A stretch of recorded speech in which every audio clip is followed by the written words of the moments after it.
गेवराईमध्ये दोन गटात तुफान राडा झालाय।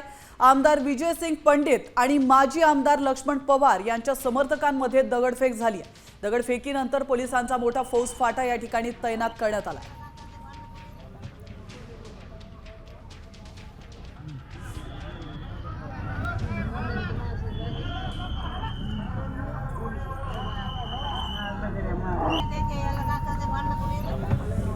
गेवराईमध्ये विजयसिंह पंडित आणि लक्ष्मण पवार समर्थक भिडलेत। आजी माजी आमदारांचे कार्यकर्ते बूथ समोरच भिडले होते। दगडफेक जोरदार केली आणि लाठ्याकाठ्यांनीही हाणामारी करण्यात आली, गाड्यांची तोडफोड करण्यात आली।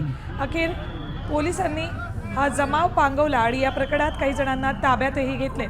बीडमधल्या गेवराईमध्ये सुद्धा निवडणुकीला आजच्या मतदानाला गालबोट लागले। पंडित आणि पवार अशा आजी माजी आमदारांचे समर्थक भेटले आणि परिस्थिती तणावपूर्ण झाली। अखेर काही जणांना पोलिसांनी ताब्यात घेतले। अजूनही अधूनमधून धुसफूस या कार्यकर्त्यांमध्ये दिसते। गेवराईतले दादा आणि भाजपचे समर्थक भेटले।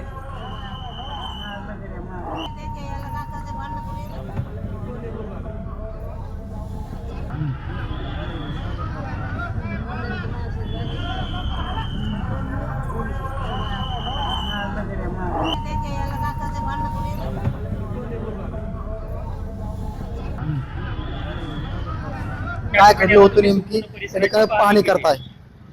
गेवराईमध्ये मागच्या एक तासाभरापूर्वी दोन गटामध्ये थोडे वाद झाले होते, बाचाबाची झाली होती आणि त्याच्यावरून मारामारीचा प्रकार झाला। तर दोन्ही गटांना आम्ही आता परावृत्त केलेलं आहे, त्यांना बाजूला लावलेलं आहे। आता कुठलीही गर्दी कुठेही जमा नाहीये आणि गेवराईमध्ये मतदान शांततेमध्ये चालू आहे। मात्र सर एकंदरीत पाहायला गेलं मारहाण झाली त्यामध्ये आता किती लोक जखमी झालेले आहेत, काय नेमकी परिस्थिती? त्याबद्दल मला निश्चित सांगता येणार नाही, परंतु तक्रार येताच आम्ही दाखल करून घेणार आहोत आणि पुढची कायदेशीर कारवाई करणार आहोत। एकंदरीत पाहायला गेलं तर सर या ठिकाणी ज्यावेळेस राडा झाला, व्हिडिओ समोर आलेले, पोलीस देखील जखमी झालेले आहेत, या संदर्भात काही माहिती नाही, असं काही पोलीस वगैरे जखमी झालेले नाहीयेत आणि जे काही त्यांची तक्रार असेल त्याप्रमाणे आम्ही कायदेशीर कारवाई करणार आहोत। अजूनपर्यंत कोणी आलेलं नाही तक्रार द्यायला। आपण काय कारवाई करणार आहात जर नाही तक्रार आली? बघू, आपण संध्याकाळपर्यंत आम्ही वाट पाहतोय, त्यानंतर आम्ही निर्णय घेऊ वरिष्ठांच्या आदेशाने।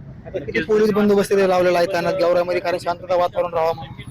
अतिरिक्त कुमक आम्ही बीडवरून मागवलेली आहे आणि ती आलेली आहे। आरसीबीचं एक प्लाटून मागवलेलं आहे, परंतु सध्या शांतता आहे आणि मतदान व्यवस्थित चालू आहे। संपूर्ण मतदान प्रक्रिया पार पाडण्यासाठी नागरिक